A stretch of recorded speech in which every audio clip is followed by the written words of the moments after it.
vamos para o nosso quadro Espaço Saúde. Aqui no estúdio, o médico gastroenterologista César Alan Elias, do Hospital Divina Providência. Olá, seja muito bem-vindo. Olá, prazer. Nós acompanhamos agora na reportagem como organizar a geladeira. E realmente é possível essa contaminação dentro da geladeira, mesmo com as temperaturas baixas? Sim, é possível. E essa contaminação ela é mais comum e é mais fácil em altas temperaturas, como no verão. Então, a geladeira mesmo, conservando os alimentos por mais tempo, existe um período para o qual ela consegue controlar a multiplicação das bactérias, mas a partir daí as bactérias contaminam os alimentos e a gente vai perceber carne estragada, leite estragado, e isso pode sim ter contaminação com os outros alimentos armazenados. Bom, quais são os principais alimentos que a gente deve tomar cuidado?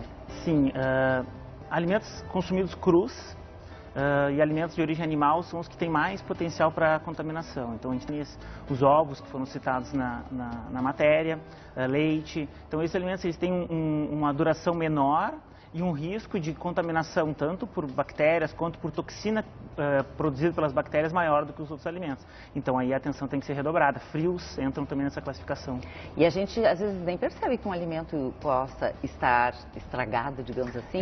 Tem alguns alimentos que o cheiro denuncia. Por exemplo, as carnes, elas são mais fáceis de identificar. Mas outros alimentos não são tão fáceis. Por exemplo, o leite, o ovo mesmo contaminado é muito difícil de identificar e a gente não consegue prever o potencial risco para a saúde de contaminação. A contaminação do ovo é a casca ou ele é dentro que tem a salmonela? Isso. Está na casca, mas quando faz o preparo do alimento, ele tem o risco de contaminação do alimento. A salmonela, que é o medo que todos temos, é real, sobretudo no ovo cru, e as altas temperaturas do verão são um inimigo para a nossa saúde porque aumenta essa proliferação da salmonela. Então é necessário cuidado mesmo, armazenamento adequado e, na dúvida, não consuma. Pois é, às vezes a gente nem se dá conta, mas, por exemplo, pode pegar um ovo contaminado, não lava as mãos, daí pega um outro alimento e come e nem fica sabendo, acaba com alguma intoxicação alimentar sem saber. É possível isso? É possível, assim como manuseou alguma carne, que ela está com algum tipo de contaminação. A carne pode ir para cozimento e não causar nenhum mal, mas se tu utilizar a tábua com outros alimentos, tu pode ter contaminação dos vegetais que vão ser utilizados ali naquela tábua.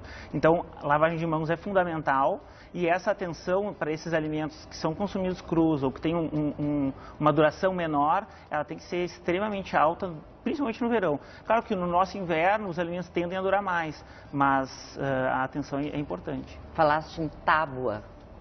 É realmente um instrumento muito usado na cozinha, mas por ali há muita essa facilidade de contaminação, mesmo que a gente possa lavar bem. Sim, é verdade. A higiene desses utensílios ela é importante, tem que ser feita em alguns momentos até entre um preparo e outro na mesma refeição. Então, cortou carne, é preciso higienizar para depois continuar fazendo o preparo dos outros alimentos. Armazenar em local adequado, deixar bem seco para não ter contaminação com fungos, isso também é importante. Às vezes eu já ouvi falar assim, a indicação é não usar a tábua e sim vidro. É essa a indicação mesmo? Na verdade, se a tábua de madeira for bem armazenada e bem higienizada, ela não tem risco para a saúde. A de vidro ela é mais fácil e não tem essa questão da contaminação por fungo, que a madeira, se ela fica úmida, realmente isso pode acontecer. E vale lembrar que essa intoxicação alimentar não é só bactéria.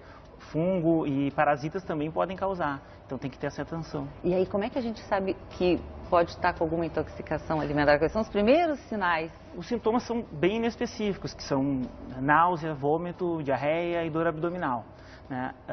Isso se confunde muito com aquela conhecida virose, que as pessoas podem ter também no verão.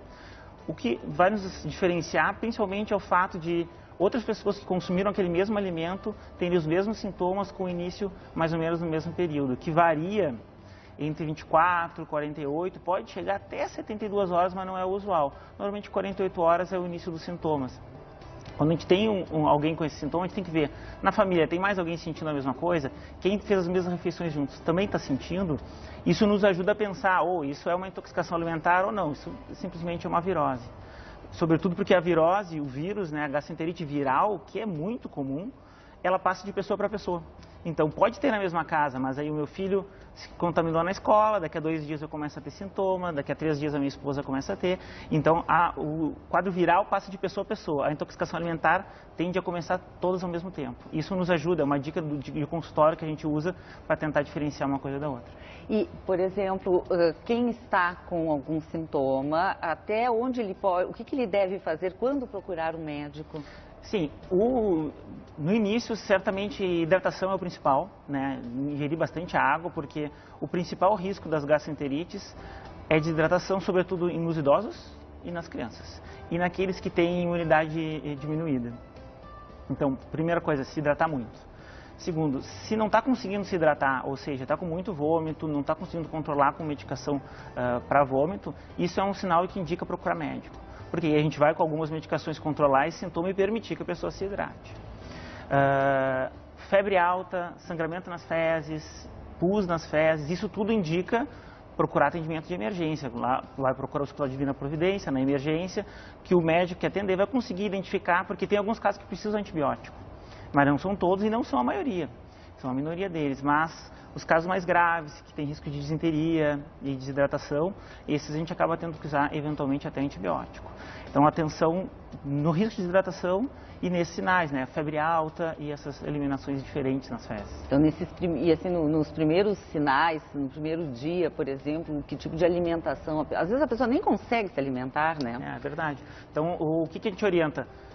Além da hidratação, evitar alimentos à base de leite e derivados, que eles tendem a ter uma digestão mais complicada nesses quadros agudos, então evitar leite e derivados. Alimentação mais leve, evitar alimentos com mais gordura, que também tendem a ter uma digestão um pouco mais demorada.